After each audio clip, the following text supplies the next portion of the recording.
নমস্কার সকলকে। আশা করি সকলেই ভালো আছেন। বেলা এখন 10টা বাজে। সোহাগকে খাইয়ে দাইয়ে রেডি করে দিয়ে স্কুলে পাঠিয়েছি। এসেছি এখন এই বাইরেটাতে। অসম্ভব ফুল ফুটেছে জানেন। বর্ষাকালে দেখি নানা রকম ফুল ফোটে, আর এটা মনে হয় এই গাছের বীজ। চলুন ওদিকটিতে একটিবার যাই। গাছগুলো যেন তাদের প্রাণ খুঁজে পায় জানেন। বর্ষার জল পড়ছে ঠিকই, তবে মারাত্মক একটি আবার ভয়ও আছে, গাছের গোড়াগুলো পচে না যায়। দাঁড়ান, আজকে অসম্ভব সুন্দর দুটি ফুল ফুটেছে। এই যে কি সুন্দর লাগছে বলুন তো, গেরুয়া কালারের জবা। জানেন, যখন গাছটি এনেছিল তখন ভাবিনি যে এত সুন্দর ফুল দেবে গাছটি, তবে আজ দেখে মনটা যেন জুড়িয়ে আসছে। আর অনেকগুলো কড়ি আছে গাছটিতে। এই যে এখানে প্রচুর কড়ি, আস্তে আস্তে সব কটাই ফুটবে। সামনের এই টাইম ফুলগুলো দেখতে পাচ্ছেন, রোদ উঠলেই গাছটি তার ফুলগুলোকে মেলে ধরে। বেলা যখন শেষ হবে সেই প্রহরেই তার ফুলগুলোকে আবার সে গুটিয়ে নেবে। এই যে কফি কাপটাকে ভেবেছিলাম ফেলে দেব, কিন্তু আমার সোহাগ রানী বলে উঠলো, না মা, কফি কাপটাকে ফেলতে হবে না, ওটির মধ্যে একটি গাছ পোতো, অসম্ভব সুন্দর লাগবে। এই যে থোকা থোকা লেবুগুলোকে ধরেছে গাছটিতে। জানেন তো, ভাবছি একটি নেট দেব, নাহলে ওই যে হনুমান এসে সবই খেয়ে নিয়ে যাবে। আজকে চিংড়ি মাছ এনেছে, বিলের যে চিংড়িগুলো হয় সেইগুলোই। আপনাদেরকে তো আগের একটি ভিডিওতে বলেছিলাম, সামনেই তো গঙ্গা আর বিলও আছে জানেন। তো সেখান থেকে প্রচুর মাছ ধরে জেলেরা। এক এক সময় দেখি চন্দন সেই মাছ নিয়ে আসে, দারুণ সুন্দর স্বাদ হয়। চলুন রান্নাঘরে এসেছি, এখন রান্না করব। মাছগুলোকে দেখুন, প্রতিটা মাছের পেটে ভর্তি ডিম, আর ডিমগুলো হলুদ রঙের। তবে জানেন তো, এখানে আবার দেখছি দু একটি অন্যরকম মাছও আছে, তবে এই মাছগুলো হয় মারাত্মক স্বাদের।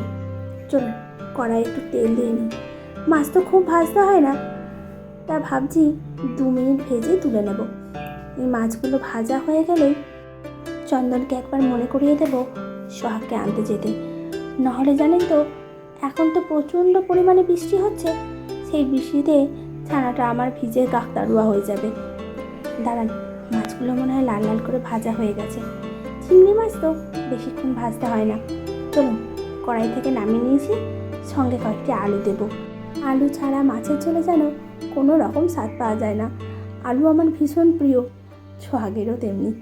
চলুন এগুলোকে ভাজা হয়ে গেলেই সঙ্গে দিয়ে দেবো একটু ঝুরি করে পেঁয়াজ কুচি। পেঁয়াজগুলোকে একটু সামান্য ভেজে নেব, আর তারপরে মশলাগুলোকে দিয়ে দেবো। মশলাকে ভালো করে কষিয়ে নিতে হবে। তবে জানেন তো, আজ একটু তাড়াও আছে। আজ তো বৃহস্পতিবার, লক্ষ্মীর ঘট বসাতে হবে, সঙ্গে অনেকক্ষণ ধরে পুজোও আছে। তবে জানেন তো, রান্নাটা যদি তাড়াতাড়ি হয়ে যায় অনেকটাই নিশ্চিন্ত থাকা যায়। নাহলে আসার পর ছানাটি আমার একেবারে ক্লান্ত হয়ে থাকে, সঙ্গে তো বেলাও বাড়তে থাকে। তাই খাওয়া দাওয়ার যে ঝামেলাটি আছে ওটি যদি তাড়াতাড়ি হয়ে যায় বেশ ভালো হয়। মশলার মধ্যে আজ বেশি কিছু দিইনি, ওই দিয়েছি একটু জিরে, আদা, লঙ্কা, আর দিয়েছি একটুখানি নুন, হলুদ, আর সঙ্গে জানেন তো একটু এলাচ বাটা দিয়েছি। এলাচটার দারুণ সুন্দর গন্ধ বেরোয়। চলুন ভালো করে কষানো হয়ে গেছে, একটু জলটা দিয়ে দেব। এই যে ঝোলটা ফুটেই এসেছে, মাছগুলোকেও একটু একটু করে দিয়ে দেব। চলুন ওইদিকে একটু যাই, দেখি সোহাগ মনে হয় চলে এসেছে।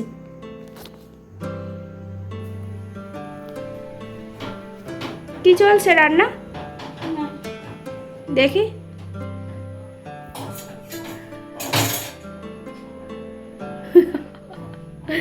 আস্তে আস্তে করতে হয়, দেখি। এই যে ম্যাগি বসিয়েছে, সোহাগ এখন ম্যাগি রান্না করছে।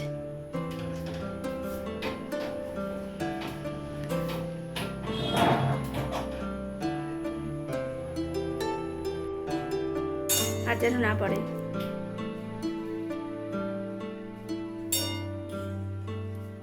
রান্নাটা তোর কেমন লাগে? রান্নাটা তোর কেমন লাগে? এই যে রান্না বান্নাটা ভালো লাগে না কেন? তুই যে খাস, আমি করে দিই, সেটা তো ভালোই লাগে দেখি। হ্যাঁ,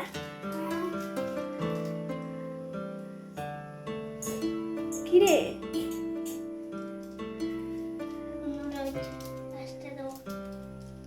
এখনো আছে মশলাটা? লাস্টে দিবি? কই দেখি। ও মশলার প্যাকেট এটা? আচ্ছা যাও গিয়ে দেখো কি হলো। হয়ে এসেছে নাকি? কাঁচাই রয়েছে, আর একটু হবে?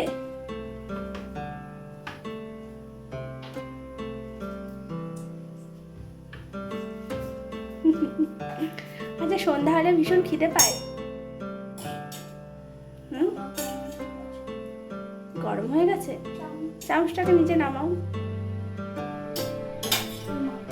ওখানে রাখে চামচ, ওই পাশটায় রাখো। কোথায় দেখি, কোথায় দেখি?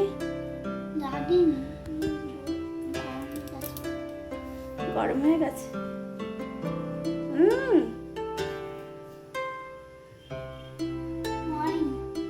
হয়নি এখনো, শক্ত শক্ত। কখন নরম হবে গো? 5 ঘন্টা একটা ম্যাগি? একটা ম্যাগি করতে কতক্ষণ সময় লাগে? 5 ঘন্টা?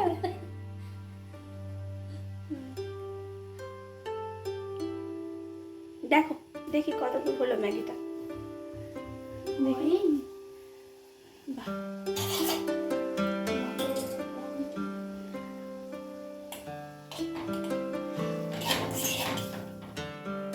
হয়ে গেছে, হয়ে গেছে, হয়ে গেছে। আচ্ছা দিচ্ছি। আচ্ছা, কি করছো? খেলছো? আজকে জানো সন্ধ্যাবেলা কি হয়েছে? কি? লুচি? তোমার পছন্দের তো? আচ্ছা ঠিক আছে। কি ওটা হাতে? দেখি দেখি।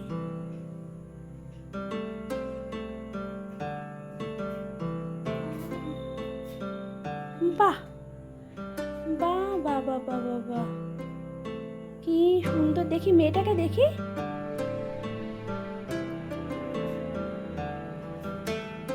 বাহ